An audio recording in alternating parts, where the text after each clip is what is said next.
Everyone, चलिए देखते हैं सिंक्रोनस और एसिंक्रोनस कोड क्या होता है। तो सबसे पहले तो जावास्क्रिप्ट एक सिंगल थ्रेडेड लैंग्वेज है। इसका मतलब ये एक बार में एक ही टास्क एग्जीक्यूट कर सकती है। इसका मतलब क्या होता है, अगर मान लीजिए मेरे पास ये कोड है तो एक बार में एक ही लाइन ऑफ कोड एग्जीक्यूट होगा, वो भी सिक्वेंशियल मैनर में एग्जीक्यूट होगा। तो मतलब अगर ये कोड जब रन होगा तो सबसे पहले ये रन होगा, ये फिनिश होगा, उसके बाद में ये वाला रन होगा, फिर ये वाला रन होगा, फिर ये वाला रन होगा। ठीक है, तो इसमें एक सबसे बड़ी प्रॉब्लम आती है। प्रॉब्लम ये है कि अगर मान लीजिए आपका टास्क 2 जो है वो थोड़ा ज्यादा टाइम ले रहा है, तो ये क्या करेगा, ये टास्क 2 पे जब तक टास्क 2 को एग्जीक्यूट करके फिनिश नहीं कर देता है तब तक ये 3 पे नहीं जाएगा। ठीक है, तो बेसिकली ये एग्जीक्यूशन फ्लो को ब्लॉक कर देता है। अब अगर हम असिंक्रोनस की बात करें तो जावास्क्रिप्ट में जो असिंक्रोनस फंक्शंस हैं वो हमें ये फ्लेक्सिबिलिटी देते हैं कि हम अपना कोड कंकरेंटली रन कर पाए ताकि एग्जीक्यूशन फ्लो ब्लॉक नहीं हो। तो मतलब टास्क 1 एग्जीक्यूट हो, उसके बाद में 3 और 4 कंटिन्यू रहे और 2 भी एग्जीक्यूट होता रहे अलग से। ठीक है, तो बेसिकली एग्जीक्यूशन फ्लो को ब्लॉक नहीं करेगा। तो सबसे पहले देखते हैं कि सिंक्रोनस में क्या होता है। तो मैं आपको ये कंसोल लॉग करके दिखाती हूँ। तो देखिए, जब मैंने इस कोड को रन किया तो टास्क 1 2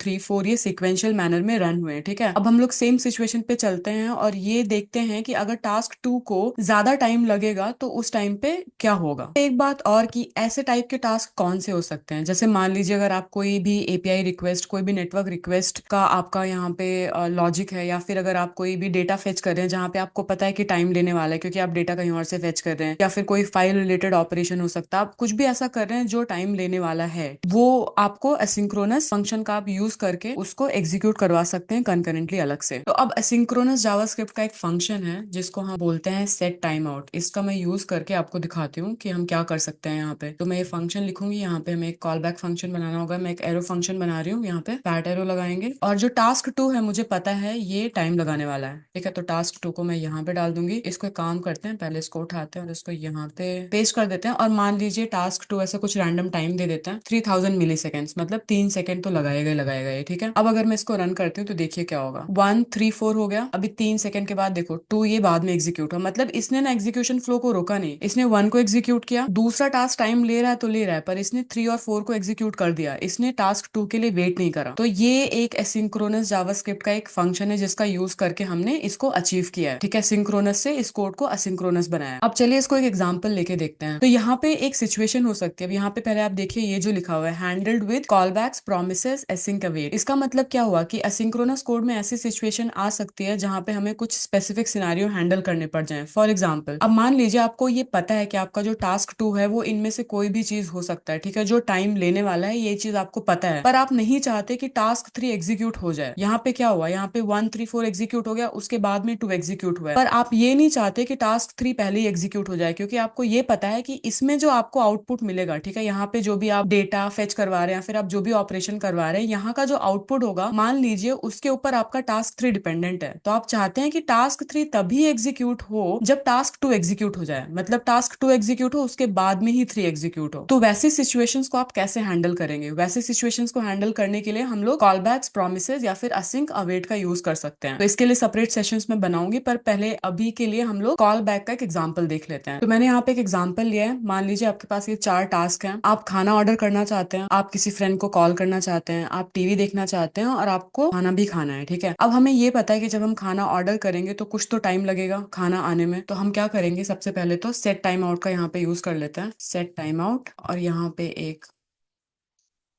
कॉल बैक फंक्शन बनाते हैं, फैट एरो लगाएंगे यहाँ पे, और यहाँ पे क्योंकि ये टाइम लेने वाला है, ठीक है, ये वाला टास्क टाइम लेगा, तो यहाँ पे कुछ वेटिंग टाइम डाल देते हैं। मान लीजिए मैंने डाल दिया 5000 मिली सेकेंड्स। अब इसको मैं रन करती हूँ, तो call a friend, watch TV, eat, और उसके बाद में 5 सेकंड के बाद में ऑर्डर फूड। अब यहाँ पे देखिए, यहाँ पे गड़बड़ क्या हुई है, गड़बड़ ये हुई है कि आप खाना पहले ही खा ले रहे हैं और ऑर्डर बाद में कर रहे हैं। तो ऐसा तो होता नहीं है। तो ऐसे केसेस में ही एग्जैक्टली आपको ये असिंक्रोनस कोड को आपको हैंडल करना पड़ेगा। उसके लिए आप कॉल बैक प्रोमिसेस या फिर असिंक अवेट का यूज कर सकते हैं। ठीक है, तो यहाँ पे मैं एक कॉल बैक का एग्जाम्पल लेके दिखाती हूँ। ठीक है, तो यहाँ पे एक काम करते हैं, एक फंक्शन बना लेते हैं, एक और फंक्शन बना लेते हैं। इस वाले फंक्शन में मैं ये डालूंगी सबसे पहले तो, और बाकी सब उठा के हम फंक्शन 2 में डाल देते हैं। अब सबसे पहले कॉल बैक का मतलब क्या होता है? कॉल बैक का मतलब होता है जब आप एक फंक्शन को दूसरे किसी फंक्शन में एज एन आर्ग्यूमेंट पास करते हैं, मतलब, और हमें यहाँ पे क्या अचीव करना है, हम चाहते हैं कि फंक्शन टू तभी एग्जीक्यूट हो, क्योंकि हमारा ईट वाला टास्क इसी में है ना, फंक्शन टू तभी एग्जीक्यूट हो जब हमारा ये जो है टास्क वन है ये कंप्लीट हो जाए, मतलब फंक्शन वन जब एग्जीक्यूट हो जाए, कंप्लीट हो जाए, उसके बाद ही फंक्शन टू एग्जीक्यूट हो। तो उसके लिए हम क्या करेंगे? उसके लिए हम लिखेंगे फंक्शन वन, मतलब फंक्शन वन जब एग्जीक्यूट हो जाए उसके बाद ही हमारा फंक्शन टू एग्जीक्यूट हो। तो अब हम इसके लिए क्या करेंगे? इसके लिए इसको सीधा तो आप ऐसे लिख नहीं सकते, इसके लिए आपको यहाँ पे कॉल बैक इंप्लीमेंट करना पड़ेगा। तो जो फंक्शन वन है आपको क्या करना है, यहाँ पे जाके एक आर्ग्यूमेंट पास करना है कॉल बैक, और आर्ग्यूमेंट पास करने के बाद में आपको इस कॉल बैक को इन्वोक भी करना पड़ेगा इसके अंदर। ठीक है, तो ये एक लाइन, और यहाँ पे आप multiple lines of code use कर सकते हैं। तो यहाँ पे जाके मैं कॉल बैक को इन्वोक कर दूंगी। ठीक है, तो जब मैंने फंक्शन वन को कॉल किया तो एज अ कॉल बैक का मतलब क्या होता है कि ठीक है बाद में एग्जीक्यूट करो। तो हमारा कॉल बैक फंक्शन क्या है? ये है कि भाई ये टास्क हो जाए उसके बाद ये वाला एग्जीक्यूट करो। ठीक है, तो हमने ये किया यहाँ पे। अभी देखते हैं कि इसमें कोई चेंज आता है कि नहीं आता है। तो देखो अब ये 5 सेकंड वेट कर रहा है, ये पहले ये एग्जीक्यूट करेगा।